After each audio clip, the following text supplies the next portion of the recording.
likhang katangi-tangi, dalagang walang dungis, sa amang anak ng Carmelo, ipagkaloob ang biyaya sa dagat ng aming buhay.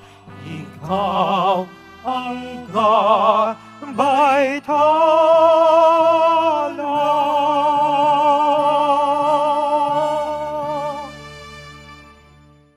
Simulan po natin ang pagdiriwang sa ngalan ng Ama at ng Anak at ng Espiritu Santo. Amen. Ang pagpapala ng ating Panginoong Jesucristo, ang pag-ibig ng Diyos Ama, at ang pagkipagkaisa ng Espiritu Santo, naway sumainyong lahat.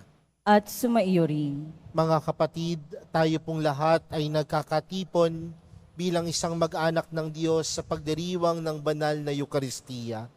Sa araw na ito, ginugunita po natin sa mahal na Birheng Maria ng bundok ng Del Carmen. At upang tayo po ay maging karapat-dapat gumanap sa banal na pagdiriwang na ito, alalahanin po natin ang ating mga pagkukulang at nagawang pagkakasala, at buong kababaang loob po tayong humiling ng awa at pagpapatawad mula sa Diyos. Inaamin ko sa makapangyarihang Diyos at sa inyo mga kapatid, na lubha akong nagkasala sa isip, sa salita at sa gawa, at sa aking pagkukulang, kaya isinasamo ko sa mahal na Birheng Maria, sa lahat ng mga anghel at mga banal, at sa inyo mga kapatid, na ako'y ipanalangin sa Panginoong ating Diyos. Kaawaan tayo ng makapangyarihang Diyos, patawarin tayo sa ating mga kasalanan, at patnubayan tayo sa buhay na walang hanggan. Amen. Panginoon, kaawaan mo kami. Panginoon, kaawaan mo kami. Kristo, kaawaan mo kami. Kristo, kaawaan mo kami. Panginoon, kaawaan mo kami. Panginoon, kaawaan mo kami. Manalangin tayo. Ama naming makapangyarihan, loobin mong kami tuwangan ng banal na panalangin ng mahal na Birhen. Sa tulong nito, kami naway pagindapating makasapit sa banal na bundok na si Jesucristo, kasama ng Espiritu Santo, magpa sa walang hanggan. Amen. Magsiupo muna ang lahat.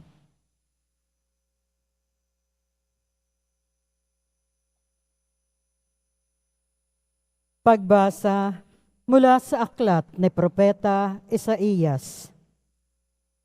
Nang kapanahunan ni Akas, na anak ni Jotam, at apo naman ni Urias, na hari ng Huda, ang Jerusalem ay sinalakay ni Rezin, hari ng Syria, at ni Peka, anak ni Ramalias, hari ng Israel. Ngunit hindi sila nagtagumpay. Nakaabot sa sambahayan ni David ang balitang nagkasundo na ang Syria at ang Israel.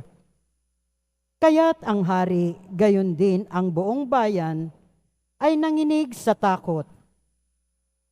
Naanimoy mga punong kahoy na inuuga ng hangin.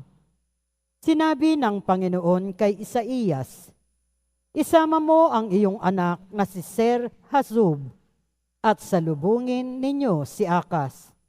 Matatagpuan ninyo siya sa may dulo ng padaluyan ng tubig mula sa tipunan ng tubig sa itaas, at daang patungo sa bilaran ng damit. Ganito ang sabihin mo sa kanya, humanda ka, pumanatag ka, at huwag matakot. Huwag masisira ang loob mo dahil sa nag-aalab na puot ni Rezin ng Syria at ng anak ni Ramalias. Ang dalawang iyan ay parang dalawang kahoy na umuusok, ngunit di nagdidingas. Nagbalak ng masama laban sa iyo ang Syria, ang Israel at ang anak ni Ramalias, at kanilang sinabi, "Lusubin natin ang Huda, pasukin natin at sakupin.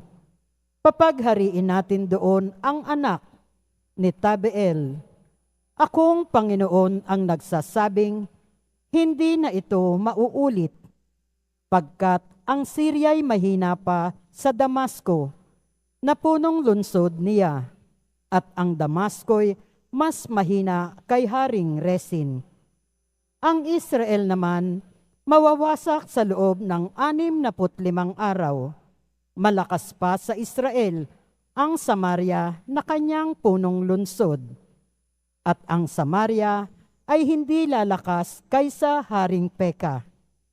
Ikaw ay mapapahamak pag hindi nanatili ang iyong pananalig sa Diyos." Ang salita ng Diyos. Salamat sa Diyos. Ang Diyos ang siyang nagtatanod sa kanyang banal na lungsod. Ang Diyos ang siyang nagtatanod sa kanyang banal na lungsod. Dakila ang poon, dapat papurihan. Sa lungsod ng Diyos, bundok niyang banal.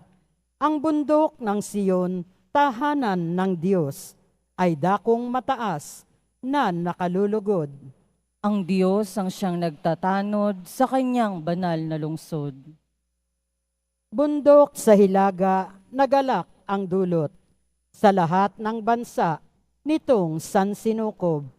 Sa piling ng Diyos, ligtas ang sinuman sa loob ng muog ng banal na bayan. Ang Diyos ang siyang nagtatanod sa kanyang banal na lungsod. Itong mga hari ay nagtipon-tipon upang sumalakay sa bundok ng Siyon. Sila ay nagulat nang ito'y mamasdan, pawang nagsitakas at naghintakutan. Ang Diyos ang siyang nagtatanod sa kanyang banal na lungsod. Ang nakakatulad ng pangamba nila ay ang pagluluwal ng butihing ina. Sa hanging amihay kanyang winawasak, ang naglalakihang barkong naglalayag. Ang Diyos ang siyang nagtatanod sa kanyang banal na lungsod. Magsitayo na po ang lahat.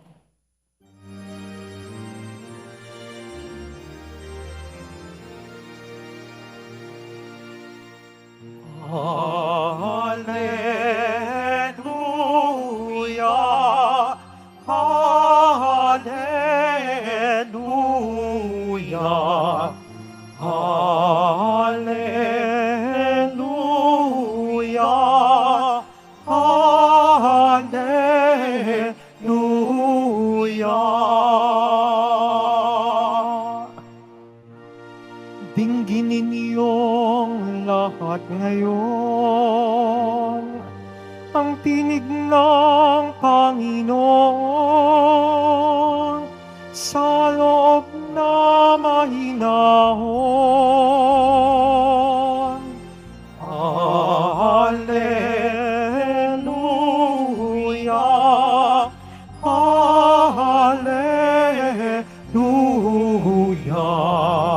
Hallelujah, Hallelujah.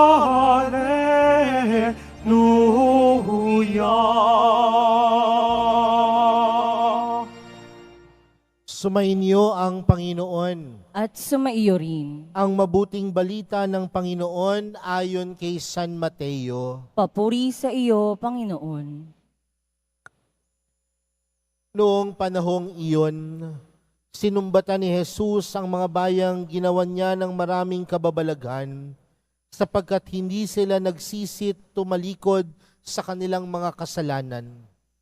Kawawa ka, Corazin, kawawa ka, Bethsaida, sapagkat kung sa Tiro at Sidon ginawa ang mga kababalaghang ginawa sa inyo, malao na sanang nagdaramit ng sako at naupo sa abo ang mga taga-roon upang ipakilalang sila'y nagsisisi. Ngunit sinasabi ko sa inyo, sa araw ng paghuhukom ay higit na mabigat ang sasapitin ninyo, kaya sasapitin ng mga taga-Siro at taga-Sidon. At ikaw, Capernaum, ibig mong mataas hanggang sa langit, ibabagsak ka sa Hades, sapagkat kung sa Sodoma ginawa ang mga kababalaghang ginawa rito sa inyo, sana'y nananatili pa ito hanggang ngayon. Ngunit sinasabi ko sa inyo, sa araw ng paghukom ay higit na mabigat ang ipaparusa sa inyo kaysa dinanas ng Sodoma. Mga kapatid, ang mabuting balita ng Panginoon. Pinupuri ka namin, Panginoong Hesukristo. Magsiupo muna ang lahat. Pakibati nga po ang katabi ng magandang tanghali. Madalas, meron po tayong pag-iisip na ang taong laging nasa loob ng simbahan, banal. Tama po ba? Kapag ang taong yan laging nagdarasal, laging nating nakikita sa loob ng simbahan, tinatawag natin ang taong yan ay banal. Sino po sa inyo ang madalas sa simbahan? Tingnan nyo nga po, mukha ba silang banal? Parang yung iba ayaw tingnan yung nagtaas ng kamay, o yung iba mahihiya na ulit magtaas ng kamay. Madalas, sinatawag nating banal ang isang tao kapag siya ay madalas magsimba, madalas humawak sa mga santo. Pero ganun po ba nakikita ang tunay na kabanalan? Nakikita ba ang tunay na kabanalan dahil madalas tayong nasa loob ng simbahan? O nakikita ang tunay na kabanalan kung nakikita ng ibang tao si Jesus sa ating buhay? At yun marahil ang pinakamahalagang panawagan sa atin. Tandaan natin mga kapatid na ang bawat isa sa atin tinatawag na maging banal. Hindi lang upang tayo ay laging nasa loob ng simbahan upang manalangin, ngunit ang bawat isa sa atin tinatawag na banal dahil nakikita sa atin si Jesus. Sa atin pong ibanghelyong napakinggan, si Jesus tila may sama ng loob sa mga tao. Bakit? Sabi niya, kawawa ka Corazin, kawawa ka Bethsaida. Bakit? Dahil si Jesus sa kanyang kakayanan, sa kanyang kabutihan, tinatawagan niya ang mga taong magbalik loob sa Diyos, magbalik loob sa Panginoon. Pero ang mga tao na natiling bingi, ang mga tao na natiling bulag sa kabutihan, sa awa at pagmamahal ng Diyos. Kaya nga marahil para sa Panginoon, ginawa niya na ang lahat. Ang hinihintay niya lamang ay ang tugon ng mga tao. Mga kapatid, ang kabanalan ay pagpapakita din ng ating pagtugon sa Panginoon. Ang tunay na banal, tumutugon sa panawagan ng Panginoon. Ang lahat ng mga banal, hindi rin yan perpekto. May mga pagkakataon, may pagkukulang din yan. May mga pagkakataon nagkakamali din yan. Pero ang kabanalan hindi nakikita sa pagiging perpekto ng buhay. Pero ang kabanalan nakikita kung paano tayong tunay na tumutugon sa Panginoon sa kabila ng ating kahinaan. Uulitin ko po, ang kabanalan hindi nakikita sa pagkakaroon ng perpektong buhay. Ngunit ang kabanalan, nakikita kung paano tayo tumugon sa panawagan ni Jesus. May pagkakamali ka, may pagkukulang ka, pero pwede ka pa rin maging banal kung marunong kang baguhin ang iyong sarili upang tumupad sa kagustuhan ng Diyos. Ngayon mga kapatid, sa araw na ito, ginugunita po natin ang mahal na Birhen mula sa bundok ng Carmel. Tinatawag po natin siyang Our Lady of the Mount Carmel. At kapag ipinagdiriwang po natin ang araw na ito, madalas ang naalala po at nakikita po natin ay ang pagsusuot ng skapularyo. Kaya nga mamaya magkakaroon po tayo ng pagbabasbas ng mga scapulars. At ang paniniwala natin, ang mga scapularyong ito ang magdadala sa atin patungo sa langit. Oras na suot natin ang mga skapularyong ito, paniniwala natin na tayo ay dadalhin ito agad-agad sa kaharian ng Diyos. Pero naniniwala ako mga kapatid, na hindi lamang ang pagsuot ng skapularyong ito ang magdadala sa atin sa kalangitan. Baka nga madalas kang magsuot ng skapularyo, pero magaspang naman ang ugali mo. Baka naman na nakasuot ka nga ng skapularyo, napakayabang mo naman. Baka naman nagsusuot ka ng skapularyo, pero hindi ka marunong makipagkapwa-tao. Mga kapatid, ang skapularyo pwedeng magdala sa atin sa kalangitan. Pero ang tunay na magdadala sa atin sa kalangitan ay pagkakaroon pa rin ng mabuting disposisyon sa ating buhay. Ang magdadala sa atin sa kalangitan ay kung paano tayo sumusunod sa kagustuhan ng Diyos. Kaya sana wag nating gamitin yung mga skapularyo natin na palamuti at sasabihin, may skapularyo ako, mas banal ako sa iyo. May skapularyo ako, patungo ako sa langit. May skapularyo ako, mas mabait ako sa iyo. Salbahi ka, wala kang skapularyo. Bagkus ang skapularyo na ito ay maging tanda na tayong lahat ay tinatawag magpakabanal. At sa ating pagkabanal, tayo ay sumusunod sa kagustuhan ng Diyos. Kaya mga kapatid, pwede ko po bang malaman sino po ang gustong maging banal? Ayaw nung iba. Ayaw nang magtaas ng iba. Pero nawa ang bawat isa sa atin maging banal, hindi lang dahil may skapularyo tayong suot. Maging banal dahil nakikita sa atin si Jesus. Maging banal dahil marunong tayong tumalikod sa ating pagkakasala. Maging banal dahil marunong tayong tumupad kay Jesus. Amen. Magsitayo na po ang lahat.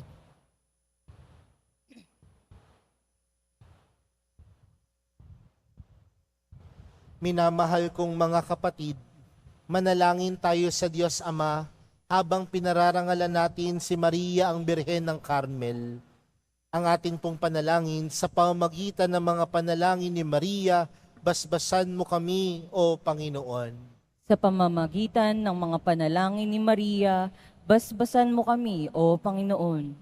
Tayo naway magbahagi ng pananampalataya ni Maria at sundin ang kalooban ng Diyos ng may kagalakan. Manalangin tayo. Sa pamamagitan ng mga panalangin ni Maria, basbasan mo kami, O Panginoon. Ang simbahan naway lukuban ng banal na espiritu at punuin ito ng pagsunod at pananampalataya at pamumunga ng mabuting gawa. Manalangin tayo. Sa pamamagitan ng mga panalangin ni Maria, basbasan mo kami, O Panginoon. Kung paanong naging tirahan ng salita ang katawan ni Maria, naway parangalan din natin ang ating mga sariling katawan bilang templo ng banal na espiritu. Manalangin tayo. Sa pamamagitan ng mga panalangin ni Maria, basbasan mo kami, O Panginoon. Ang ating buhay, naway ilaan natin sa pag-aaral at pagninilay ng salita ng Diyos. Manalangin tayo. Sa pamamagitan ng mga panalangin ni Maria, basbasan mo kami, O Panginoon. Ang mga namayapa, naway makatagpo kay Maria ng isang tunay na kanlungan. Manalangin tayo. Sa pamamagitan ng mga panalangin ni Maria, basbasan mo kami, O Panginoon.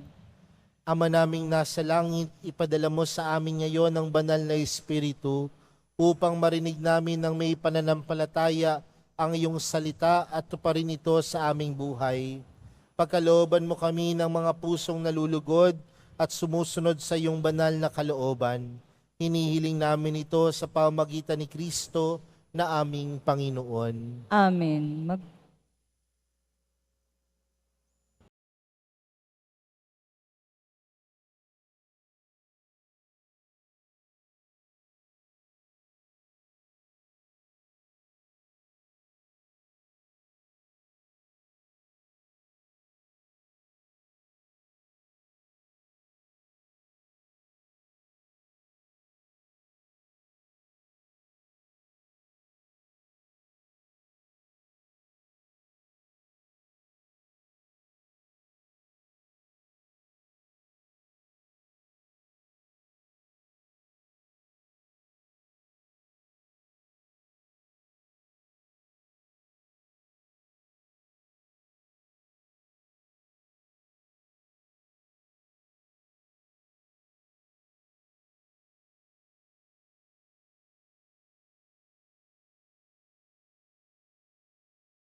Magsitayo na po ang lahat. Manalangin po kayo mga kapatid upang ang paghahain natin ay kalugdan ng Diyos amang makapangyarihan. Tanggapin nawa ng Panginoon itong paghahain sa iyong mga kamay, sa kapurihan niya at karangalan, sa ating kapakinabangan at sa buong sambayanan niyang banal. Ama naming lumikha, sa pagunita namin sa banal na Birhen, hinihiling namin ang aming paghahain ay lakipan mo ng kapupunan upang kami ay maging handog na ikinalulugod mo kailanman. Sa pamamagitan ni Hesukristo, kasama ng Espiritu Santo, magpa sa walang hanggan.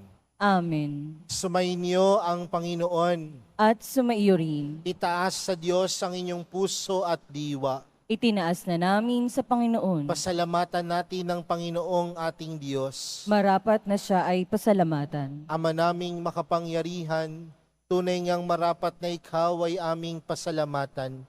Ngayong pinararangalan ng mahal na Birheng Maria, bukod mong pinagpala sa babaeng lahat, ang mahal na Birheng totoong mapalad na iyong piniling maging ina ng iyong anak, nung isunugo mo siya bilang aming Mesiyas. Sa kapangyarihan ng Espiritong Banal, ang Birheng Maria ay naging inang tunay ng iyong anak na kanyang isinilang bilang liwanag nitong sanlibutan. Kaya kaisa ng mga anghel na nagsisiawit ng papuri sa iyo, nang walang humpay sa kalangitan, kami nagbubunyi sa iyong kadakilaan. Santo, Santo, Santo, Panginoong Diyos ng mga hukbo, napupuno ang langit at lupa ng kadakilaan mo. O sana sa kaitaasan, pinagpala ang naparirito sa ngalan ng Panginoon, o sana sa kaitaasan. Magsiluhod po ang lahat. Ama naming banal, ikaw ang bukal ng tanang kabanalan. Kaya't sa pamamagitan ng iyong Espiritu, gawin mong banal ang kaloob na ito upang para sa amin maging katawan at dugo ng aming Panginoong Hesukristo. Bago niya pinagtiis ang kusang loob na maging handog, hinawakan niya ang tinapay, pinasalamatan kanya, pinaghati-hati niya iyon, iniabot sa kanyang mga alagad at sinabi, tanggapin ninyong lahat ito at kanin.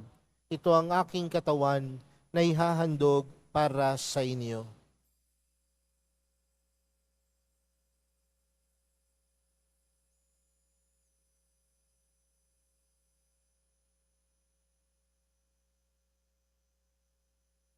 Gayun din naman noong matapos ang hapunan, hinawakan niya ang kalis. Muli kaniyang pinasalamatan.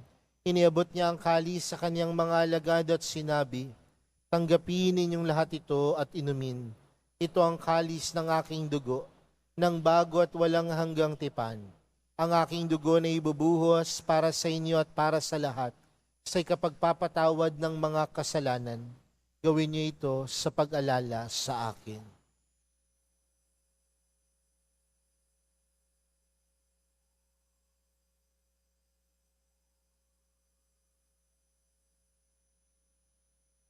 Magsitayo na po ang lahat.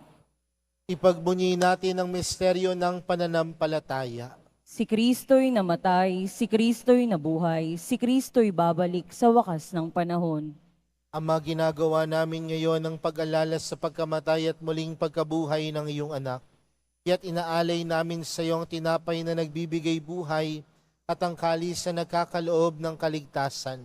Kami nagpapasalamat dahil kami iyong minarapat na tumayo sa harap mo para maglingkod sa iyo.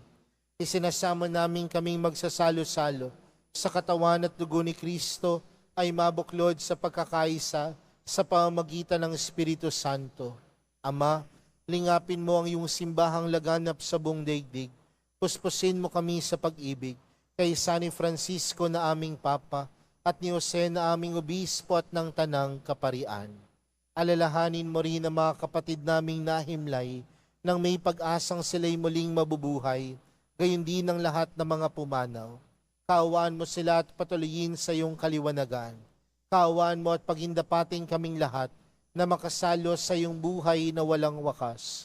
Kaysa ng mahal na Birheng Maria na ina ng Diyos, ng kabiyak ng puso niyang si San Jose, kaysa ng mga apostol at ng lahat ng mga banal, na namuhay dito sa daigdig ng kalugod-lugod sa iyo, may pagdiwang nawa namin ang pagpupuri sa ikararangal mo sa pamagitan ng iyong anak na aming Panginoong Hesukristo.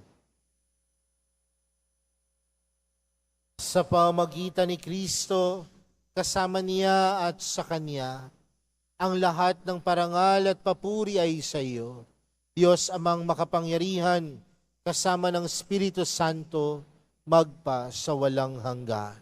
Amen. Lumapit po tayo sa Ama natin sa langit sa panalangin itinuro sa atin ni Jesus. Ama namin, sumasalangit ka, sambahin ang ngalan mo, mapasa amin ang harian mo, sundin ang loob mo dito sa lupa para ng sa langit. Bigyan mo kami ngayon ng aming kakanin sa araw-araw at patawarin mo kami sa aming mga sala para ng pagkapatawad namin sa nagkakasala sa amin. At huwag mo kami paintulot sa tukso at iadya mo kami sa lahat ng masama.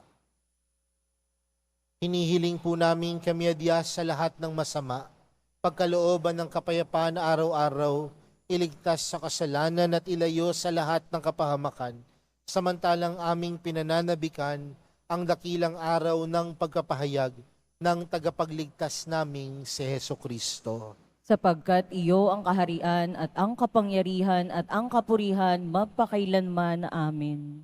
Panginoong Hesukristo, sinabi mo sa iyong mga apostol, kapayapaan ang iniwan ko sa inyo, ang aking kapayapaan ang ibinibigay ko sa inyo. Tunghayan mo ang aming pananampalataya at huwag ang aming pagkakasala. Pagkalooban mo kami ng kapayapaan at pagkakaisa ayon sa iyong kalooban, kasama ng Espiritu Santo, magpa sa walang hanggan. Amen. Ang kapayapaan ng Panginoon ay laging sumainyo. At sumaiyo rin. Magbigayan po kayo ng kapayapaan sa isa't isa. Kordero ng Diyos na nag-aalis ng mga kasalanan ng sanlibutan, maawa ka sa amin. Kordero ng Diyos na nag-aalis ng mga kasalanan ng sanlibutan, maawa ka sa amin. Kordero ng Diyos na nag-aalis ng mga kasalanan ng sanlibutan, ipagkaloob mo sa amin ang kapayapaan. Magsiluhod po ang lahat.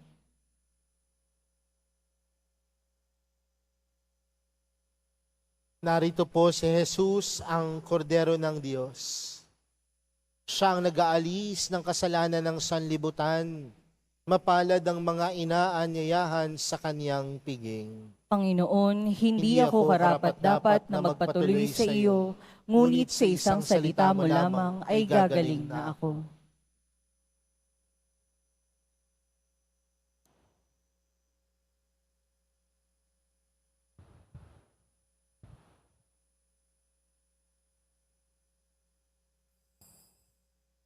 Para sa lahat ng tatanggap ng banal na komunyon, sasagot po tayo ng amen pagkasabi ng pari o ng lay minister ng katawan ni Kristo at isubo agad sa bibig bago umalis sa harapan ng pari o lay minister. Sumunod po tayo.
Magsitayo muna ang lahat. Manalangin tayo. Ama naming mapagmahal, ang aming pagsasalo sa haing nagbibigay buhay, sa pagunita namin sa mahal na ina ng iyong anak, ay magdulot nawa sa amin ng iyong kagandahang loob, upang lagi naming madama ang iyong paglingap sa pamamagitan ni Jesucristo, kasama ng Espiritu Santo, magpa sa walang hanggan. Amen. Ngayon po ay gaganapin po natin ang pagbabasbas at pagsusuot ng eskapularyo ng mahal na Birhen ng Carmel. Ipakita mo sa amin, Panginoon, ang iyong awa. At ipagkaloob mo sa amin ang kaligtasan. Panginoon, pakinggan mo ang aming panalangin. At makarating nawa sa iyo ang aming daing. Sumainyo ang Panginoon. At sumaiyo rin. Manalangin tayo. Panginoong Hesukristo, manunubos ng sangkatauhan, sa iyong mga kamay pakabanalin mo ang eskapularyong ito, na buong pamimintong isusuot ng iyong mga lingkod, dahilan sa pag-ibig sa iyo at sa iyong ina, ang mahal na Birheng Maria ng Carmel. Sa kanyang pamamagitan, ingatan nawa sila sa kasamaan ng kaaway at magsumikap sa iyong biyaya hanggang kamatayan. Ikaw na nabubuhay at nagahari, magpa sa walang hanggan. Amen.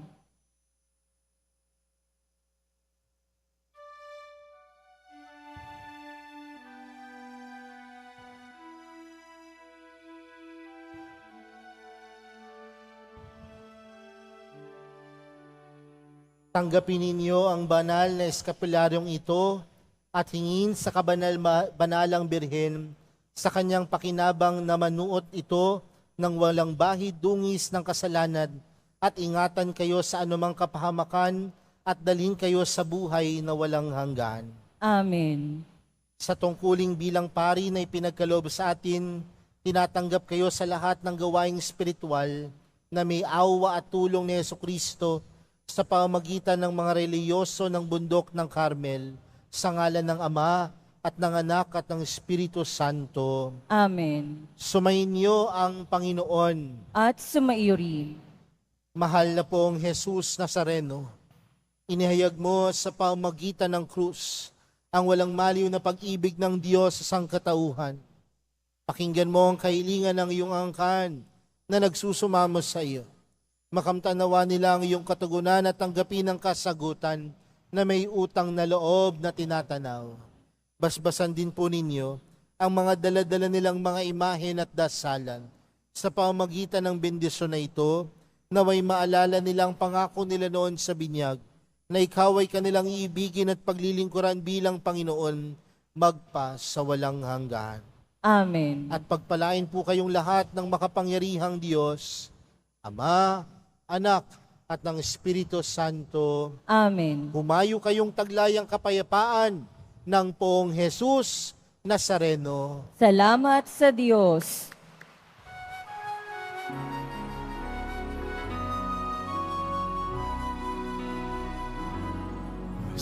Padre Jesus Nazareno, sinasamba ka namin.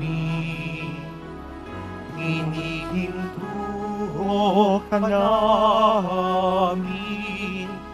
Aral mo ang aming buhay at kaligtasan.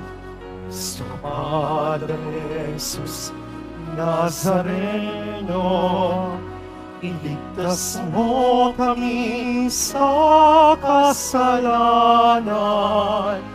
Ang krus mong hinamatayan ay sagisag ng aming kaligtasan.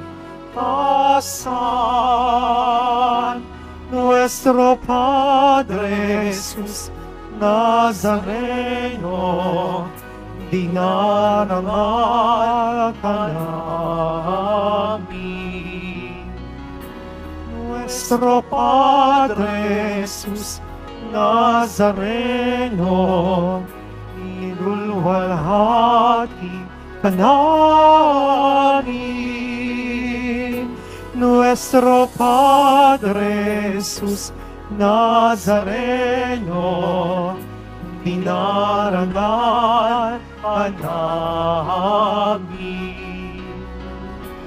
Nuestro Padre Jesus Nazareno, nilulwalhati ka namin.